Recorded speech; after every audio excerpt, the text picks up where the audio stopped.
Alors, on est avec M. Emmanuel Noël et Mme Tina pour parler un peu de ce qui se passe en Haïti à travers certains des programmes de développement et paix.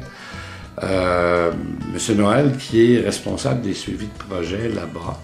On sait qu'il y a eu un événement absolument désastreux il y a 3 ans en Haïti, qui est un tremblement de terre dévastateur. Et à travers le mouvement de développement et paix, il y a certaines choses qui se sont accomplies par votre entreprise, dont plusieurs, en fait, au niveau de l'agriculture. Pouvez-vous nous en parler de façon générale, brièvement? Développement et paix est une institution qui intervient essentiellement dans des activités qui touchent la souveraineté alimentaire. Voilà. Depuis 30 ans, Développement et paix travaille avec des partenaires haïtiens. Dans l'élevage, l'agriculture, la construction des citernes pour collecter l'eau de pluie, le fourrage des puits et l'élevage, que ce soit l'élevage des chèvres ou des poules, des poulaillers. Mais avec le tremblement de terre du 12 janvier 2010, on a été sollicité par nos partenaires essentiellement pour intervenir.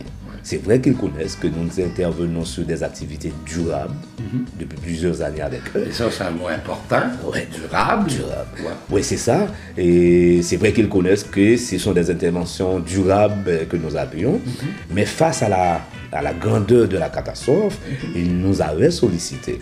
Et à la mesure de nos disponibilités financières, nous avons pu donner certaines réponses à notre avis appropriées. Parce que depuis toujours, Développement et paix dans son travail ne vise qu'à renforcer les associations locales, ne vise qu'à aider les organisations locales à augmenter leurs compétences.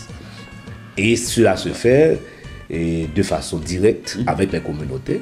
C'est pas Développement et paix qui travaille sur le découlement de projets, c'est pas Développement et paix qui fixe les objectifs, c'est les partenaires. Voilà. C'est les partenaires qui fixent les objectifs des différents projets et nous les accompagnons. Avec le tremblement de terre particulièrement, on a eu 2 interventions majeures avec 2 de nos partenaires. Ces interventions ont été liées au passage du séisme.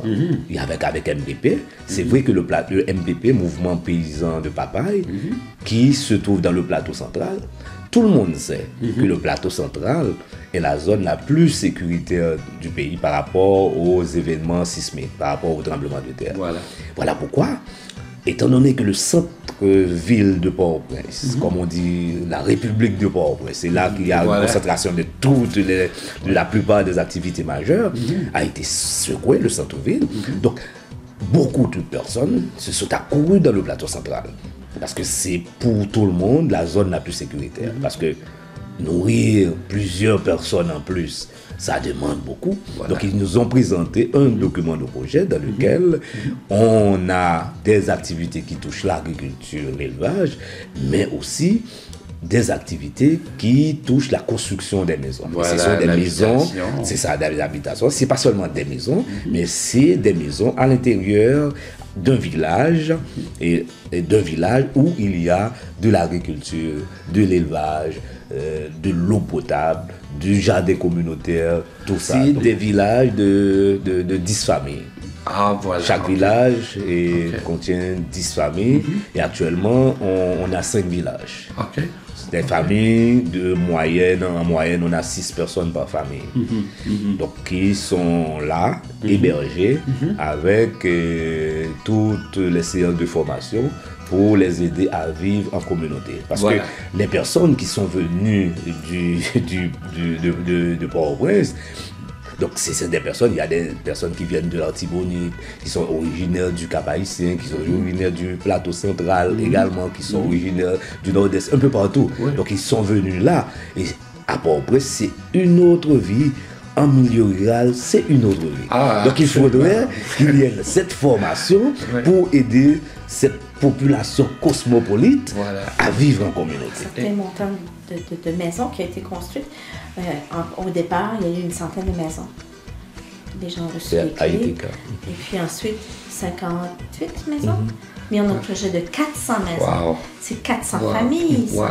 400 familles qui ont la possibilité d'être formées, qui ont Ouais. la possibilité d'être éduquées à l'agriculture, à l'élevage, à l'autosuffisance Tout à fait. et à un nouveau rythme de vie Voilà. qui doivent développer Ouais. une prise en charge complète pour Tout à ne pas fait. dépendre Voilà. de développement un peu plus tard, mais plutôt de vivre pleinement. Il y a des interventions où les jeunes sont directement impliqués. Par exemple, avec Jacha, un autre partenaire qu'on a dans le sud-est, Voilà. c'est la formation, c'est l'encadrement qui est donné aux jeunes écoliers.